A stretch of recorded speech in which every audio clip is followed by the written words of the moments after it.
Good afternoon, everyone. Before we begin today, I'd like to thank you for your continued support of One Piece Redemption and for participating in today's Q&A session.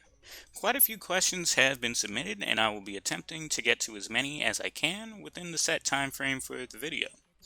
As some of you will know, this originally was supposed to be a live stream, but we unfortunately fell short of the goal by a small amount. That's why I'd like to ask that you please take the time to first subscribe to this channel and hit the notification bell for future updates regarding One Piece Redemption. And then join the Discord in the description below as well for access to more OPR content and exclusives. Please make sure to leave your notifications on for the important announcements channel so that next time we can exceed the goal and give out some cool prizes to the community. Now, before we get into the questions, I'd like to take a short trip down memory lane and present the past of One Piece Redemption, as well as some goals we're expecting to hit in the future.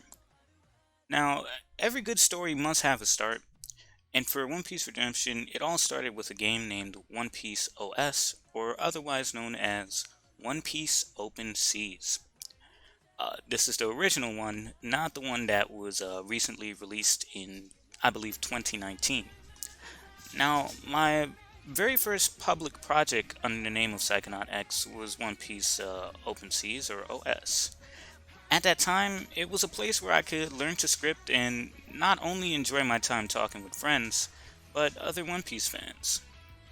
Before I knew it, the game had become a small success and allowed me to meet the founding developers of what is now known as One Piece Redemption. Most supporters of OPR will already know that our legendary members, Mind Guy, Asteroid 101, Silver, and Asuna Yuki, aka Mono, they are pillars of our community. But we cannot overlook the original co-founder, known as God's Avenger, the very man who named the project and helped me continue down the path of scripting. Although he is no longer an active member of the project, I'd like to take this time to thank him for his work and motivation in the past. As for One Piece Redemption itself, it has also had quite a past. Believe it or not, this was OPR's first build. And from that build, an interesting pre-alpha sprouted. Now, it took a while to compile this footage for you guys, which kind of ended up creating a short wait for this video. But what I'll be showing you is a brief overview of One Piece Redemption's development and growth, starting from its early pre-alpha up to its pre-beta.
destiny, fate, dreams.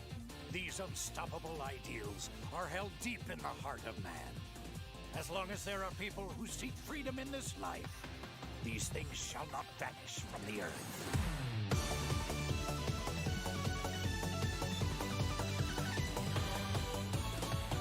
People tell me my head's in the clouds.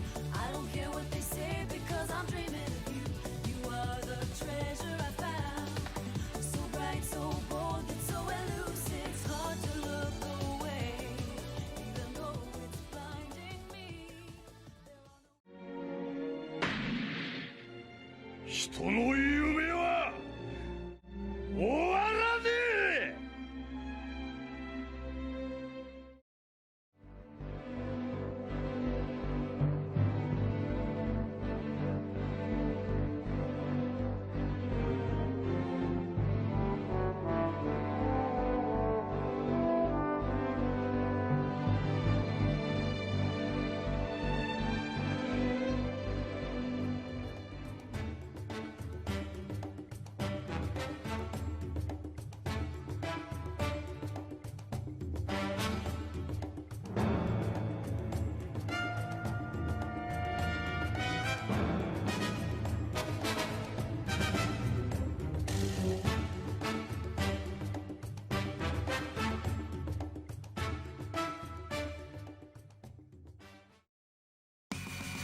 世界中の海を股にかけてゆく雄たけび上げて心が晴れたら出発の合図を響かせゆこうラタラララタラタラララ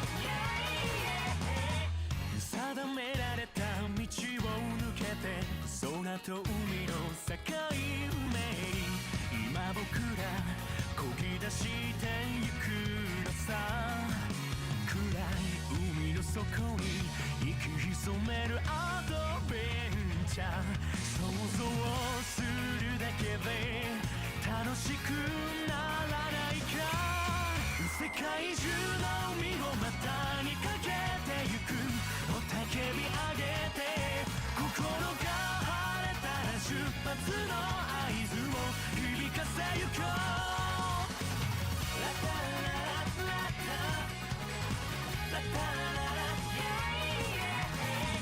船出の時のあの気持ちずっと忘れずにいたいそうすれば何も怖くないから今高鳴る鼓動抑えずにトリップしようシャイなハートたちが刻む冒険のリズムそこら中の宝をかさらいながら高笑いしてバカ騒ぎの宴で飛ばしてゆけしぶき上げて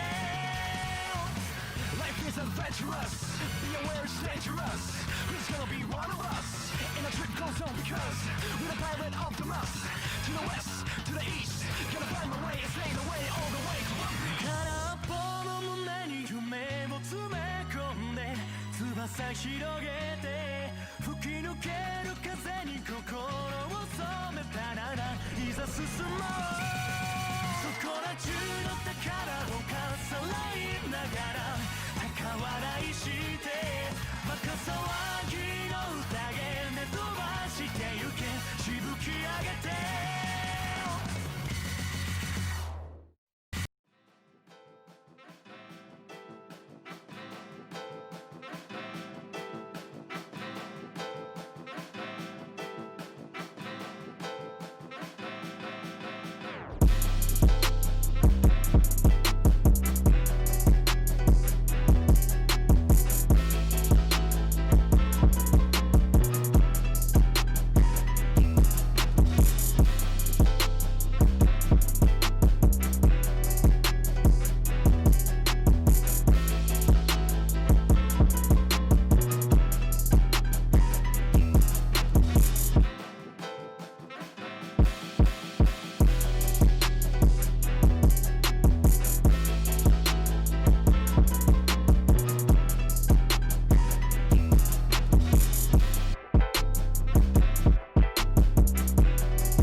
I hope you guys enjoyed that blast from the past. It's now time to speak on the goal of OPR.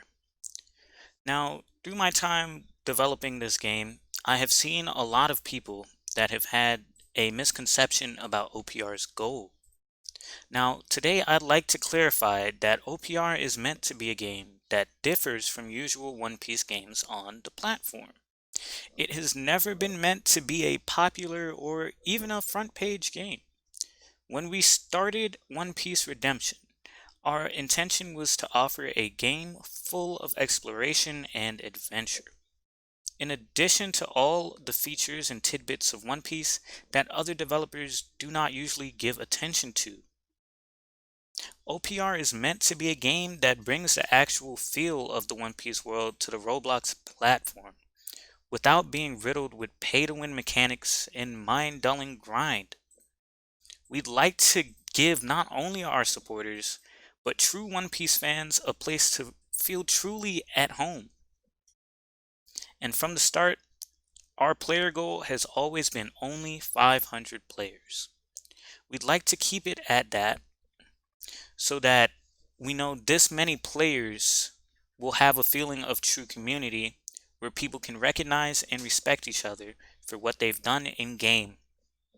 If the game achieves more than this, of course we would be thankful. It would be a great accomplishment for the entire staff, and I don't think that any one of them would be disappointed. But that is currently not our main focus. Now, without further ado, I will begin answering the questions that we are all here for today. Uh, let's begin. So the first question today is from Wyvery. This question states, is Mind Guy still part of OPR's staff? I've heard this question a lot. The short answer is that Mind holds a special role in OPR that can't just be described as staff. As he has completed the majority of building required for OPR, he is now expanding his experience with other projects while I complete the required scripting for OPR. It seems Wyvery does have a couple more questions. I'll go ahead and go through each. The next one is, how has the loss of key staff members such as Sacred and Mind Guy affected development? Now, the loss of Sacred Fox has heavily affected the staff members and development of OPR. Sacred was an excellent developer whose shoes will never be easy to fill. His unfortunate passing has motivated us to improve OPR and make sure his creations can be appreciated by the community he worked hard for. The next question reads, is Monokuma on hiatus or what? We haven't seen the man or a new ship in ages. Well, Monokuma can currently be considered on hiatus due to a family-related emergency. He spoke on it before, but as of recently, his return has been confirmed, although his reintegration into OPR's development will take time to build momentum.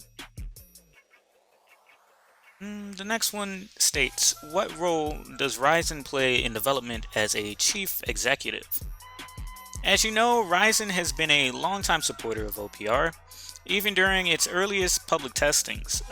Ryzen's role as chief executive now allows him to take part in crucial decisions regarding OPR's overall development and direction. Now this one is a funny one. It asks, also, did you fix Ryusoken's hitboxes? Yes, Ryusoken's hitboxes have been made more accurate since the last testing. Now the next question comes from Tundoggle. He asks, how much of the game has been made if you had to put it into a percentage? This is a difficult question as OPR is known to be well equipped with assets, even more so since merging with OPSJ. I have made it a priority to have assets created in advance so that we are well prepared when the time comes to put them into action. For these reasons, I personally cannot provide a good percentage at this time, but at a later time I'll speak more on that. He also asks, how do you guys plan on setting a deadline to help speed up the process, or are you guys just gonna vibe until you can call a release date? I've personally found that OPR and deadlines do not mix well. Perhaps you'll see that by the time this video comes around. I'm more than sure it may not be on the scheduled time. I find it to be much more favorable to continue making progress until we can absolutely guarantee a release date, as to not disappoint the community with a delay. Next up we have Benedict9876. When are you going to put in place the faction leaders, and who are they? Well, the faction leaders have been selected, and they will be announced in an upcoming video.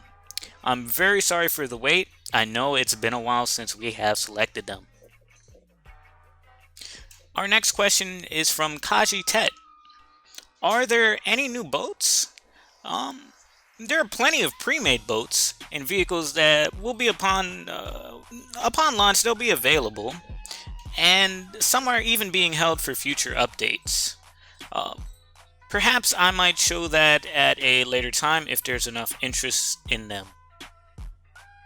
Now, this question is from Copper. He seems to have a few questions actually, so I'll go ahead and read through and answer them one by one. So, the first question is, how will races be determined and changed? Well, you may change races in game via visiting a surgeon.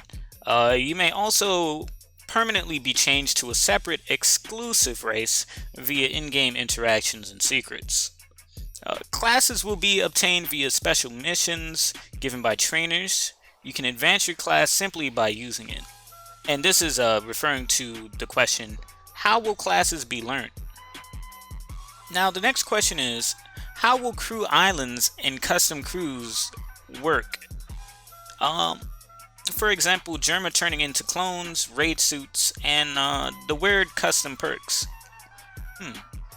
He also asks, how will perks be obtained and how will perks work in general? Now, as far as island claiming goes, island claiming for crews and factions will have its own explanation video on a later date. Faction items can be obtained by completing specific requirements while being ranked an official role within that faction's group. As far as perks go, perk rolls can be obtained every 5 levels, along with other methods, and you can also optionally buy them with Robux if you would like to. But as I stated before, you can also earn these in-game. You will have more than enough chances in order to collect them. They can be spun for on the new game / customization screen, and perks will supplement your character's builds with buffs and, let's say, spice up your gameplay. Now, Spicy JC asks, how would the weather system affect your adventure? Like, are there waves that can destroy your boat? Or are there winds that can affect your boat's speed? Now, OPR's weather system will truly have you on the edge of your seat, with multiple weather phenomenons on the ocean to spice up your travel. Every time you head out to sea, you won't know what dangers may appear in your path. Now, whether it be large icebergs, shipwrecking storms, or tsunamis, you'll be in for an exciting ride. Speaking of rides, there are many available, and even more to come to assist with braving these weather events. But be careful, a wrong choice may leave the ship down until it's repaired. Now, the next question comes from Rambo Tiger 61. Will there be limb loss? That is a very good question. Danger lovers, you may now rejoice. There will be permanent limb loss situations and choices. For this, we've decided to follow the rules of equivalent exchange. Now then, Chicken asks, what are your thoughts on including non-canon material? As in, not an anime, manga, or, any official material. Particularly in the case of something in-game lacking in depth because it has been explored greatly. For example, certain fighting styles have less skills because we've seen less coverage of it in the anime. Now, Chicken, that is a interesting question. I personally am not a very big fan of including non-canon material within games. I try my best to keep it to a minimum when possible. Certain ideas / topics that have not been explained in depth canonically as of yet will most likely not be available within game. Unfortunately, certain skill sets may be lacking in variety due to this, but they will be buffed accordingly and updated once more references are available. Mind Guy asks, when can we expect classes to be in-game and ready-bind? I really want to see shipwrights fix boats with water spraying into them through cracks, or show ripped sails which makes it so that you can't move your ship anymore. It would give the game a sense of tension. I agree with you completely, Mind. Classes are expected to be in-game for public release. Throughout closed beta testing, classes will be released and updated in no certain or specific order. two classes, however, are already available in-game at the moment. Now, Kylie X and Chicken, they asked similar questions, so I've went ahead and combined them. This is also our last question of the evening. How are the ranged weapons going, and when can we expect to see them in-game? Speaking of that, how viable will range combat be? I really want a game that has a lot of opportunities for different playstyles. I see. Well, ranged weapons are planned they're planned to be a viable build within OPR, with a large variety of weapons to choose from, whether it be flintlock, rifle, slingshot, or even harpoon guns. Each will be equipped with skills to make it an enjoyable playstyle right alongside the numerous and growing list of other opportunities. Now then, thank you guys for participating in this Q&A. I plan to release more videos covering the game's current progress and the schedule for what is to come for OPR. So please make sure to subscribe and join the Discord for more information.